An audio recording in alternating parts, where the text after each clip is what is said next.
یعنی خالقتونه دلیل وګوري دلیل ورک زنه کا سوچتا اوسه مسلمانو کېشتا هدا دا خبره ده څه دلیل دی سوال دی ویلی وکړه ته جرأت دی ویلی وکړه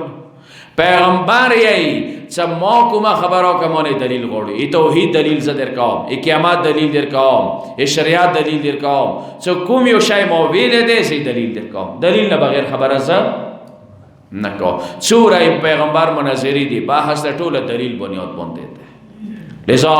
یو شی چې اسلام رحم دی کرم دی نن یورپ کې اسلام ویلي ته سره وند امریکا کې هغه امام اجازه دغه دی چې موصوله پړو کړی هغه دی چې اسلام دی دلیل والا دین دی به دلیل خبره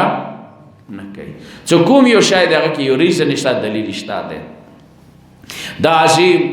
ازکا ایکی با جمله بلده دا ذکر کام نهج البلاغی کی دی لیثیر لهم دفائن العقول دنگا سنو تا خوب رغلی دی خو کوشش کام چه مختصر ذکر کام صلوات واسه محمد آل محمد با اللهم صلی علی محمد آل محمد لیثیر لهم دفائن العقول پیغمبر دی پار رغلی دی سیتا سے دفن شده عقل چه؟ دفن شده عقل سرگان کی یعنی کومیو کار کوئی عقل بنیاد بنده عقل بکار ده شهوات اسیر و نگرسی کی ده شهوات غلام و نگرسی کی عقل بکار ده تو سے حاری فیصلی کی تو سے بنده حاکم و گرسی کی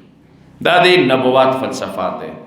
یو شای چه پیغمبر بود پرسته سر روشنگی دولی اگر بنیاد آداو چه بود پرسته عقل نبغیر ده دلیل نبغیر ده چه خپل لوسا تیگو نا زبود جوڑ کن سجداو دو کن دا عقل نمانی که منی عقل چه منی خالق السماوات والارضین السبع دو اسمان و خالق دو اسمکو خالق ای ما خالق ای کائنات خالق چه زوتا محتاج کدید از سجداو کن دا سیده خپل لوسه جوړ کړه ته څنګه سجدا کیږي ابو سفیان ته څنګه سجدا کیږي ابو جهل ویلو منو سرداران قبایل ویلو منو امام دای څوم نبی رغله دي د پاره ده چې قران یې اغلال ټکه وښه قران کې چې د غلامه زنجیرونه دونه اوچات کی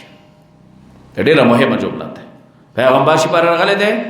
چې غلامه ولا زنجیرونه د خلاص کی طبقاتی نظام سرداران نظام قبایلی نظام دا بت پرسته والا نظام دغنا مخلاص کی دا آزاده والا خوان بچم کوئی زندگی عزت والا زندگی لله لسه ولی رسول ولی المؤمنین چا اللہ و رسول مومنان دا پار عزت تے چا زندگی کوئی عزت من زندگی و کوئی ما زلات اختیار ہوئی ما تکبر کوئی دغه دو کې ډېر عجیب ربطات ہے کبر جانا پیغمبر نه غوړي خو ذلیلا پیغمبر نه غوړي ځنه کا سوچتا تیر شوی دی تاریخ کې عابدانو باندې مشهور دي هغه به دي د پاره چې تکبر نه ځون وساتو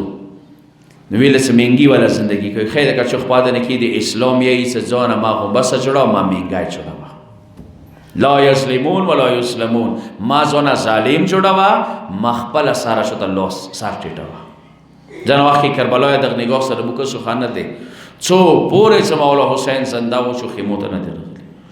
ذلات نه دي برداشت کړي ذره برابر سچوره واسه دفاع کړي د توره استعمال کړي هم ابو سلام نور هم نور صحابه د پیغمبر د رسول الله د امیر المؤمنین د امام حسین د داستانو کیسه د اسلام د څاغه مونږ د غلامه ختم کی شکر وکړو چې پروردگار نه علاوه د چوته مسجدان کو خالق کائنات نه علاوه